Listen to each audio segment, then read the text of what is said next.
one of the areas I'd really like to sort of focus in on is, because you've been at the forefront of this sort of leadership realm within this sort of innovation, technology, information, data area. I'd really like to understand, given you're managing, upwards of 40 people, what does leadership actually mean to you in that role? Yeah, so clearly, like, leadership for me is you either have an innate or developed skill, right? And it's all about influencing and inspiring people toward an elevated or common goal, right? And that's easier said than done, right, Yeah. James?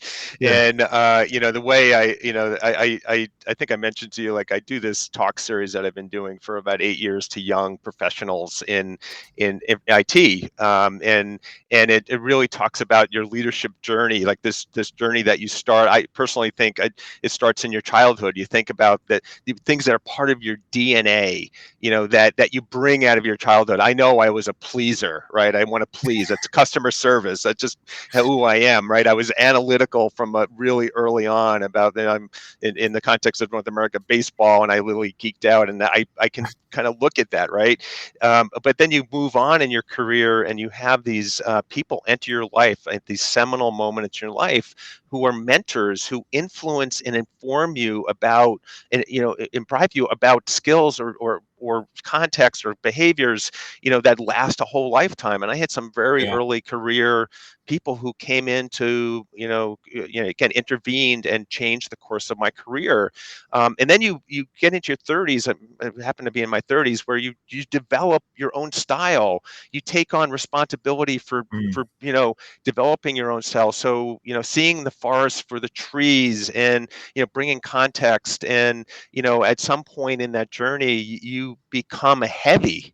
Like, you're in a room. I always talk about this moment in time where I was in a room, and I became very conscious that everyone was looking at me for the guidance or the comment. And what do you do with that influence in a room, in a dynamic, in a group? So that's a moment in time that you kind of think about on that journey. And then I'm still aspiring. I'm still thinking about how I can better myself. I'm much more appreciative in the last few years. I try to say thank you all the time, right, and make it meaningful. I try to leverage my network for impact, for greater impact in the community, whether it be our community, whether it be the company, whether it be, I'm very involved in the community of Boston. So those are the kind of things that, just, again, you think about your journey, and you have to be intentional about every part of that. I mean, even though in your young career you may not be, but in looking back, but it's I know that's, so all those things infuse how I build a collaborative culture, how I think about my team dynamics, think about talent, mentoring others. One of the things I'll comment, James, is we have developed a very, very, very successful intern program here, over the last 6-7 years. Again, very intentional, and we have 3 to 4 interns as part of my team every semester here locally, and we've been able to kind of, again, use that as a talent pipeline. But how do I, and it's bringing those young perspectives into my team changes the entire dynamic of the viewpoints of my team and how they think. And as opposed to, it's been an incredible formula for change inside my team, as well as being able to create a conduit for talent into my team. So I'm riffing on a couple things here, but it's all but I think a lot packed there. But it can probably be summed up by, leadership is all about the mentorship that you've received and then you've gone on to give. It's almost like there's a journey that you've been on, and you've seen that shift now to try to inspire that next generation coming through. And it's that word, if I can, inspiration, which I think is really really touching. And I don't often do this, but I'm just going to go onto a share screen because, again, when I was looking at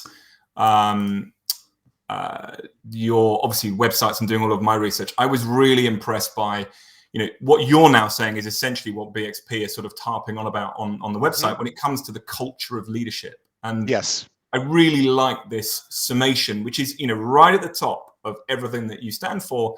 And the continued success is based on trust, a reputation for excellence, and cultivating, which is a great word, a team of change makers, visionaries, and inspiring people. And I just thought that was cool. And so I think to sort of see the fact that you sort of brought that into your own personal leadership style as well is you're obviously mapping yourself to the culture of your company, but you're also stewards. I mean, I am a steward of what Boston Property represents, and to my teams, to the outside world, and we are committed to excellence and integrity and trust. So and you look for people who are going to reinforce that culture. I mean, that's the other thing, is the people you hire and bring in, are also hopefully imbibed by that, those values, right? So 100%.